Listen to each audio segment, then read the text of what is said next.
Neste vídeo abordaremos o capítulo 4 de 8 da série Confronto Doutrinário, o Cristão e o Ósculo Santo, um texto escrito por João de Oliveira e publicado no jornal Mensageiro da Paz, na edição de setembro de 1954, um texto de 71 anos, e assista também os próximos vídeos: como e por que levantar coletas de dízimos, quem, como e onde deve alguém ser batizado, acerca da oração, quando e como deve ser efetuada, e também assista aos episódios anteriores. É bíblica a vocação ministerial do pastor? Qual a ordem divina quanto ao sustento do pastor? Como devemos tratar os viciados bebedores de vinho? E acerca do véu e uso bíblico. Um povo que não conhece a sua história está condenado a repeti-la. Se inscreva no canal, comenta, curta, compartilha e ative o sininho das notificações. Permaneça o amor fraternal. Hebreus 13:1. Saudai a todos os irmãos com o ósculo santo. 1 de Tessalonicenses 5:26. Queiramos ou não, somos forçados a reconhecer que para existir a união fraternal, nada é mais necessário do que o amor. Nenhuma manifestação exterior, seja ósculo, seja lá o que for, pode substituir o amor. A vida vitoriosa dos primitivos cristãos foi exemplificada pelo amor, de tal maneira que o odor de Cristo espalhou-se por toda a parte, alcançou a Roma dos Césares e conquistou as multidões. Note-se que era o amor e não os atos exteriores de ósculo ou outro qualquer que prendia os corações. Paulo fez esta observação acerca dos crentes primitivos: porquanto ouvimos da vossa fé em Cristo Jesus e do amor que tendes para com todos os santos. Colossenses 1:4. Note-se que era o amor que sobressaía, era o amor que dava testemunho, não eram os costumes exteriores. Um costume pode esconder alguma coisa, mas o amor nada encobre, tudo revela. O amor cristão é luz. O amor não guarda só para si, mas beneficia e reparte com os outros, dá-se a si mesmo. Gálatas 6:6. A maior força espiritual na igreja é o amor. O amor equilibra todas as coisas em Cristo. O perdão divino está baseado no amor de Deus. João 3:16. E aquele que é perdoado também ama. Lucas 7:47. Portanto, examinando qual a nota predominante na vida da igreja primitiva, constatamos que era o amor, e não este ou aquele costume. A perda do amor representava a perda de tudo, embora alguém conservasse algum costume exterior. Lembra-te de onde caíste. É a admoestação àqueles que perdem o amor. Infelizmente, em nossos dias, como em todos os tempos, há os que pretendem dar mais valor às manifestações exteriores do que à existência do amor. É uma anomalia que entrou em algumas comunidades cristãs, assim como entraram outros erros doutrinários. Através da história da igreja, verificamos que alguns usos antigos entraram como bagagem e agora são matéria dogmática que, quando em verdade não passam de costumes de ordem puramente exteriores e sem qualquer valor espiritual, entre os quais está o ósculo santo. Em alguns grupos de cristãos, quem não faz uso do beijo não tem amor. Para os tais, o ósculo é lei, é ordem, é dogma, que deve ser usado em todos os cultos, em todas as reuniões. É lei, por isso tem que se beijar uns aos outros. Entretanto, há uma verdade que todos devem conhecer.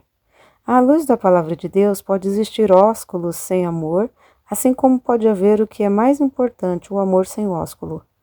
Em muitos casos, o que vimos entre os que usam o ósculo santo não passa de um ato sem valor pela forma superficial como é aplicado.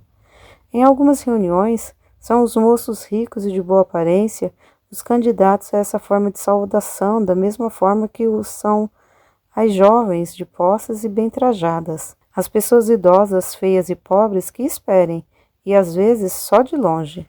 E ainda assim tratam ao ósculo dado de pouca vontade de ósculo santo. Num confronto com a Bíblia, em certos casos, o ósculo não fica muito bem situado. Há o exemplo daqueles que tinham o beijo nos lábios e a traição no coração. No caso de Joabe e Amassa, um beijo precedeu a morte pela espada, segundo o de Samuel 20, do 9 ao 10. O caso de Judas é do conhecimento de todos, um beijo precedeu a traição, Lucas 22, 47. De que vale o ósculo como saudação, se logo após se engana o próximo, engana-se os irmãos, engana-se a todos? Muita iniquidade há escondida nos corações de certas pessoas que usam o beijo como saudação. Aos tais o apóstolo trata de falsos irmãos, não importa que usem o ósculo. Num confronto entre o amor e o ósculo, não há paralelo. O ósculo não resiste ao menor exame, pode ser usado para encobrir traições e despeito, ao passo que o amor atravessa as adversidades, retribuindo o bem àqueles que procederam mal. O ósculo, apesar de ser bíblico, trata-se, como se vê, de um costume da época em que viveram os primitivos cristãos. Naturalmente que era usado sem costumeiro abuso, mas simplesmente entre os familiares quando se despediam para longas viagens, como algumas famílias o fazem ainda hoje. Nas poucas referências que encontramos nas epístolas, quando diz saudai-vos uns aos outros com o ósculo santo, tem o mesmo sentido de uma saudação nossa, quando escrevemos às pessoas íntimas e pedimos para dar um beijo nas crianças, um abraço neste ou naquele. Vide 1 de Tessalonicenses 5:26, Romanos 16:16 e 1 de Coríntios 16:20, 2 de Coríntios 13:12 e 1 de Pedro 5:14.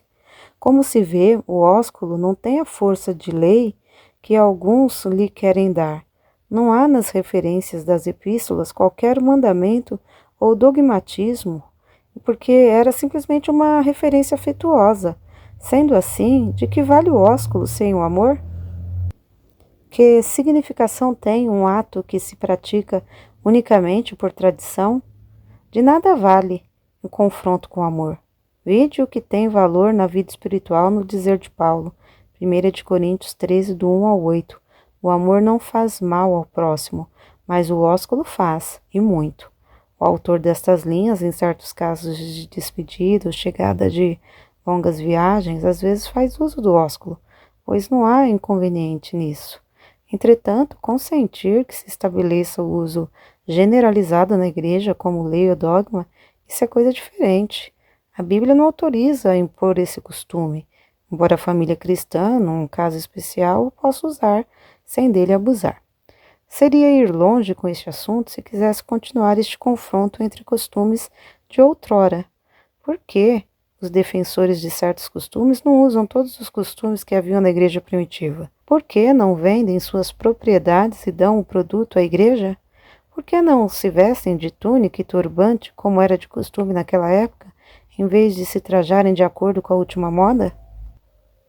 Por que não usam a mesma forma de barba e cabelo que usavam naquele tempo?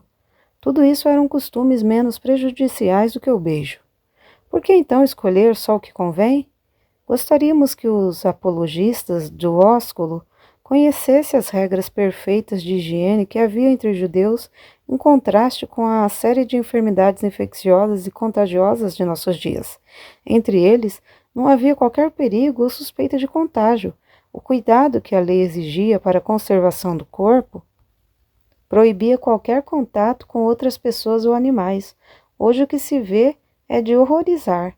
Se as condições daquele tempo não fossem de tanta segurança para a saúde, se fossem como atualmente, certamente o apóstolo não teria permitido o uso do ósculo.